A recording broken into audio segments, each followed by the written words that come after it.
Sebab this one is regular shape. So regular shape biasanya we got center of mass in the middle lah. Center of mass. Okay. So if the center of mass, this one is the pivot. Belajar pivot tempat dia rotate. Okay. So if the center of mass tak lebih pivot, dia takkan jatuh lah. So kalau bus, center of mass dia lalu jalan yang sengit. So kalau center of mass dia further than the pivot, dia akan okay. So what we do for the bus, lorry kan, kadang-kadang we have double decker bus, we put the engine at the bottom so that mass berat kat bawah. So center of mass dia akan going down lah. Center of mass dia we want to make it lower center of mass, more stable. Okay, so in this case sama ada kita letak air ke, ataupun in this case saya letak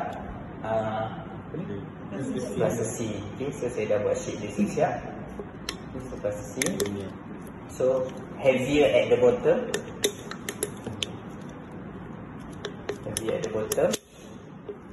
So what you have here adalah apa ni?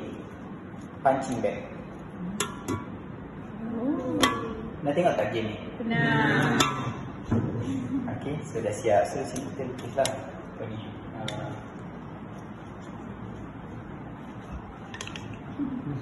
Okay, so dah siap.